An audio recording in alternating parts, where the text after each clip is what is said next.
12월 FOMC 점도표부터 살펴보도록 하겠습니다. 먼저 24년 연준의 금리 정책은 4.6%로 전망을 했고요. 이게 9월 점도표에서는 5.1을 기록을 했었죠. 그러면서 한 번 인상을 하고 그리고 24년도에 2번 내리겠다 해서 5.1을 전망을 했던 것인데 이게 이번에 4.6으로 더 낮아진 것입니다. 따라서 기존의 금리 인하 전망보다 더 많아진 것이죠. 24년에는 한 번 더 많아진 것이고 23년 원래 연내 한 번 인상했던 것도 이제 무산이 된 것이죠. 따라서 궁극적으로는 2번이나 더 금리 인하 전망이 많아진 것입니다. 9월 FOMC 차이점과 크게 다른 것은 금리 인하 전망이 2차례나 더 늘어났다라는 것에 있고요. 따라서 24년 연준의 금리가 4.6%로 지금 보고 있습니다. 더불어서 연준이 생각하고 있는 미국 경제의 성장률을 24년 1.4%로 봤습니다.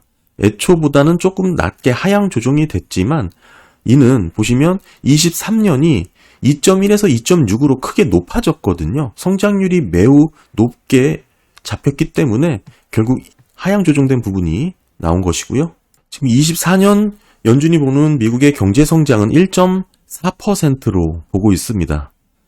물가는 보시게 되면 3.3%를 봤는데 2.8%로 또 하향 조정이 됐고요. 내년도 마찬가지로 2.5에서 2.4로 또 소폭 하향 조정이 됐습니다. 핵심 물가도 마찬가지로 다 줄어들었고요. 2.6에서 2.4까지 결국 내년에는 핵심 PCE 그다음에 헤드라인 모두 2.4%대의 물가를 연준은 지금 전망을 하고 있습니다. 전반적으로 9월 점도표보다는 더 하향 조정된 결과를 보여주고 있고 정리해보면 물가는 더 낮아지고 지금 경제 성장도 마찬가지로 유지가 되는 모습이죠. 이게 높아지고 낮아졌기 때문에 비슷한 수준입니다. 그렇기 때문에 물가가 낮아졌기 때문에 궁극적으로는 금리를 2번 더 인하하는 방향으로 집계가 된 그런 점도표라고 볼 수가 있고요.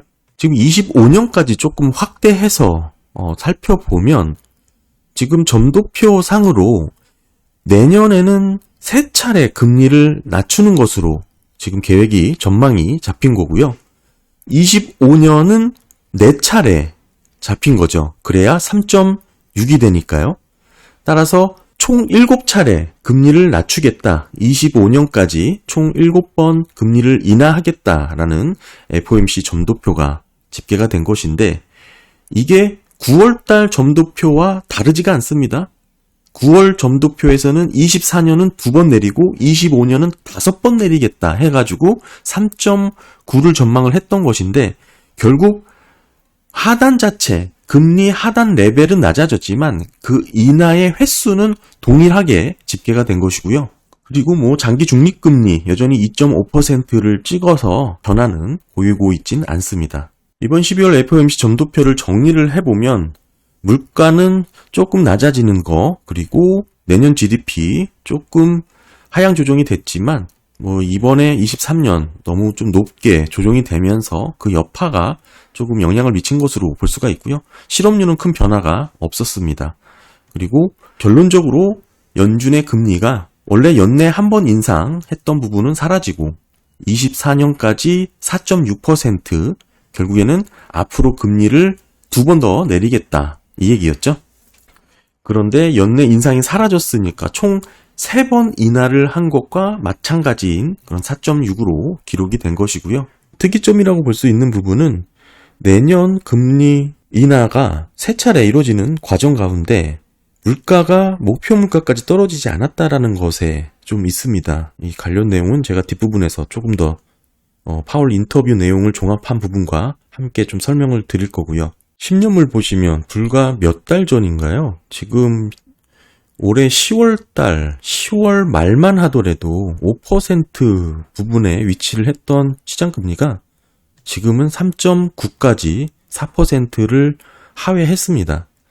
이때 당시를 좀 살펴보면 10년물 금리 당시 상당히 불안 노이즈가 많았던 것으로 기억을 합니다. 고금리가 오래 간다라는 것부터 시작을 해서 새로운 시대가 열렸다, 패러다임이 바뀌었다, 뭐 장기금리 6%, 7%까지 간다 등등 여러 가지 시장을 왜곡하는 그런 이야기들이 너무나 많이 흘러나왔었죠. 한마디로 장기금리가 높아진 그런 시대의 변화를 이제는 보여줘야 된다. 뭐 그러면서 수익률 곡선이 장기금리가 높아져서 정상화된다라는 등등 그런 이야기들이 나올 때마다 터무니없는 이야기라고 잘라떼면서 하나하나 반박을 하기도 했고 제 생각을 꾸준히 영상으로 좀 올려드리기도 했었죠.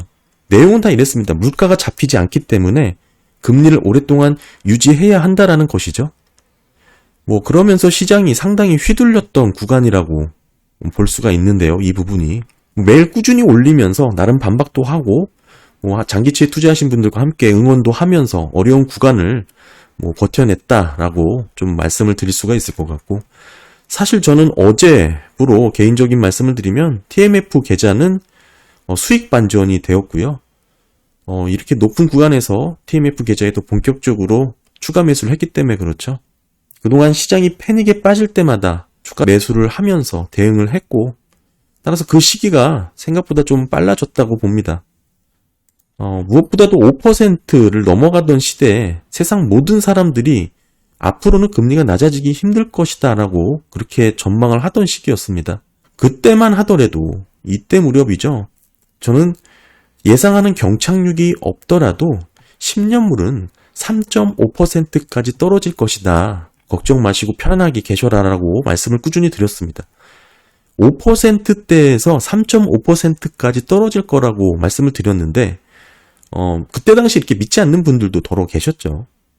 그러면서 저는 대부분 저의 고민은 사실 지금 금리가 떨어지지 않을 것이라는 것이 아니고 3.5%까지 떨어졌을 때 과연 금리가 더 낮아질 수 있을까에 대한 부분을 더 고민하고 있다라고 꾸준히 말씀을 드렸죠. 지금 좀 지난 시간을 되돌아보면 3.8을 넘어서는 구간부터 시장 금리는 진입하기 좋다라고 봤었고, 이게 4%를 넘어가는 어이없는 일이 벌어졌죠. 뭐 심지어는 5%까지 치솟는 이런 패닉셀, 채권 시장의 패닉셀이 일어났었는데, 물론 뒤돌아보면 좀 짧은 기간 안에 이런 구간이 스치듯 지나갔습니다. 안타까운 부분은 이렇게 고점에 멘탈이 흔들려서 손절하신 분들도 계실 거라고 생각을 하기 때문에 매우 안타깝게 생각을 하고요. 지금 10년물이 4%를 깨고 내려온 상황에서 돌아보면 사실상 이 구간은 잠시 동안의 반락 구간으로 해석을 해야 되는 게 맞다고 봅니다. 물론 어제처럼 이렇게 큰 변동성을 보인 이런 구간은 사실상 단기적으로 숏 스퀴즈 영향도 일어날 수 있기 때문에 당분간은 구간 조정이 있을 수는 있지만 여전히 뚜렷한 금리의 하방 추세는 꾸준히 이어질 가능성이 매우 높죠. FOMC 어제 파월의 발언에서 이를 더 뒷받침했습니다. 이제는 달라진 인상 사이클에 대해서 진입하는 그런 모습을 여실없이 보여줬습니다. 다만 아쉬운 것은 경착륙에 대한 우려로 금리가 이렇게 떨어지지 않았다라는 게 좀 아쉬운 부분으로 남고요. 어제의 변화를 좀 말씀을 드리면 사실 어제 FOMC는 큰 변곡점에 있었고 큰 변화를 시사를 했습니다. 과거와 달리 미국 경기를 보기 시작한 연준이라고 생각을 합니다. 그동안 물가만 보면서 달려오던 연준이 어제 FOMC를 기점으로 경기의 둔화, 위축 또는 과잉 긴축에 대한 우려를 언급했다라는 것이 중요한 의미가 있고요. 지금 이 내용은 24년 미국 경기가 1.4% 성장을 한다는 전망이 나온 가운데, 그리고 인플레이션이 2.4, 코어도 2.4죠. 목표 물가보다 높은 인플레가 유지되고 있는 가운데 나왔다라는 게 상당히 의미가 있다. 저는 그렇게 보고, 사실 파월의 어제의 발언은, 인터뷰의 발언은 앞뒤가 좀 맞지 않는 내용이 많았죠. 실질적으로 불과 블랙아웃 데이 직전에 있었던 언급하고도 180도 달라진 스탠스를 보였습니다. 지금 미국 경기가 1.4% 성장을 전망하면서 목표 물가에 달하지 않는 그런 상황에서도 금리를 내릴 수 있다라고 보여줬던 게 어제 점도표고, 뒤이어 파월의 발언에서도 뒷받침했습니다. 제가 말씀을 꾸준히 드렸지만 이번 인상 사이클에 있어서 가장 큰 위협을 저는 2% 목표 물가의 상향 조정에 있다고 오랫동안 꾸준히 말씀을 드렸습니다. 먼저 제가 위협이라고 말씀을 드렸지만 사실 제가 하는 투자의 대부분은 상당히 보수적인 투자를 하고 있습니다. 따라서 많이 먹을 수 있는 기회가 있는 투자임에도 틀릴 경우 조금밖에 먹을 수 없는 기회를 가져가는 이런 투자 포지션이 많은데, 결국 돌아보면 이런 포지션을 잡을 수 있었던 투자는 채권 투자뿐이었고, 실질금리가 지금 2%를 상회하는 구간에서 유지가 되고 있는 가운데 하방 리스크가 높은 위험자산 투자보다는 채권 투자가 결국 방향성 베팅에 있어서는 유리하다라는 그런 말씀을 드렸던 것이죠. 다시 정리하면 제가 지금 말씀드렸던 그 위협이라는 표현이 손실이라고 생각하시기보다는 많이 먹을 수 있었지만 조금밖에 먹지 못하는 그런 상황으로 이해를 하시는 게 좋을 것 같고요. 따라서 이번 채권 투자를 할 때 저는 가장 큰 위협, 다시 말해서 가장 큰 리스크, 많이 먹을 수 있지만 조금밖에 먹을 수 없는 리스크죠. 이 부분을 목표 물가 2% 상향 조정이다 라고 꾸준히 말씀을 드렸습니다. 왜냐, 목표 물가 2%를 유지를 한다면 미국 경기는 반드시 필연적으로 경기 침체 사이클로 진입할 수밖에 없다라고 본 것이고, 그 가능성을 매우 높게 전망을 한 것이죠. 여러 가지 상황상 지금 물가, 인플레이션을 보게 되면 작년 대비 기저효과 때문에 빠르게 잡혔지만 목표 물가인 2%까지 내려가기 위해서는 지금까지 연준의 스탠스가 보여왔던 정상 궤도로는 불가능하다라고 봤기 때문이죠. 그간 물가에 집중한 연준의 스탠스는 당연히 고금리를 높게 유지할 수밖에 없는 논리가 됐었고, 이게 계속된다면 필연 어딘가 부러뜨릴 수밖에 없다. 그 한계에 달하게 될 것이다 라고 말씀을 드린 겁니다. 하지만 물가를 어느 정도 용인하는 지금의 점도표의 모습이죠. 2% 목표 물가를 상회하는 것을 만약에 인정한다면 이 이야기가 달라지게 됩니다. 근데 이번 S&P 경기 전망에서 지금 보시는 것처럼 24년 말 인플레이션을 2.4, 코어도 2.4로 보고 있는데, 이 뜻은 목표 물가보다 높은 수준의 인플레이션이다라는 것을 보여주는 것이죠. 그런데 이런 상황에서도 지금 금리를 인하할 수 있다라는 게 점도표에 찍힌 것이고, 어제 파월의 발언이었습니다. 개인적으로는 상당히 충격적인 발언이었고, 높은 수준의 물가에서 금리를 만약에 내린다면 이는 곧 경기에 미칠 충격이 그만큼 덜어내게 되는 것이죠. 따라서 오히려 강한 충격으로 인해서 다시 저금리로 빠르게 내려가서 경기를 빠르게 회복시킬 수 있는 그런 가능성이 줄어들고, 어정쩡하게 금리 레벨이 유지될 수 있는 가능성이 더 높아졌다, 이렇게 봐야 되는 것이고요. 이 얘기를 다시 표현하면 연착륙이라고 표현할 수도 있겠고, 선제적인 금리 인하라고도 표현할 수가 있습니다. 사실 연준이 그동안 스탠스는 2% 목표 물가를 너무나 단언하고 공언하면서 반복적으로 강조했기 때문에 이번에 사실 이렇게 달라진 태도를 조금 더 고민이 필요하다고 생각을 하고요. 이렇게 되면 금리 인하 프라이싱으로 금리 레벨이 떨어진 거기 때문에 시장에 강한 충격이 아니었죠. 따라서 시장 금리가 떨어질 수 있는 하단이 생각만큼 그렇게 깊지는 않을 겁니다. 따라서 애초에 말씀드렸던 연착륙의 시나리오였던 3.5%까지의 금리 하락 가능성이 조금 더 높아진 그런 FOMC 점도표 결과다라고 말씀을 좀 드리고, 하지만 분명히 말씀드리지만 아직 결론에 이르기는 조금 빠르다고 생각합니다. 조금 더 다양한 데이터와 연준의 스탠스를 조금 더 살펴봐야 될 것 같은데, 중요한 변화는 또 하나 있었습니다. 어제 경기의 위축이 생각보다 빨라지고 있다는 것을 미리 감지하고 있는 그런 뉘앙스도 언급을 했는데요. 이를 미리 대응하는 차원, 즉 선제적으로 금리 인하를 하겠다라는 연준 스탠스는, 이 시나리오는 사실 08년도와 비슷합니다. 당시에도 금리를 인하하던 구간에서 금융시장에 패닉이 있었다는 것을 잊지 말아야 하겠죠. 지금 내년에 1.4%로 전망을 한 경기의 경제성장의 상황에서 지금 물가가 목표 물가에 들어오지 않은 와중에도 금리를 내리겠다라고 얘기한 부분은 목표 물가나 경제성장 전망이나 둘 중 하나는 제가 보기엔 틀릴 데이터일 가능성이 높다고 봅니다. 따라서 앞으로 제가 꾸준히 말씀드렸던 특히 이번 인상 사이클에서 경기 회복에 대한 두드러진 징후는 제조업 PMI가 이끌 수 있다라고 보고 있는데, 신규 주문과 재고 스프레드 차이가 계속 상향되는 흐름을 보여드렸잖아요. 이게 다음 달에도 유사한 패턴이 나오는지를 좀 중요하게 봐야 될 것 같고, 결국 이번 사이클은 제조업의 회복이 의미가 매우 크다라고 봐야 됩니다. 소비와 서비스 업황에 대한 부분은 사실 지금 레벨에서 급격한 충격이 없는 한 더 낮아지기는 어렵다고 봐야 됩니다.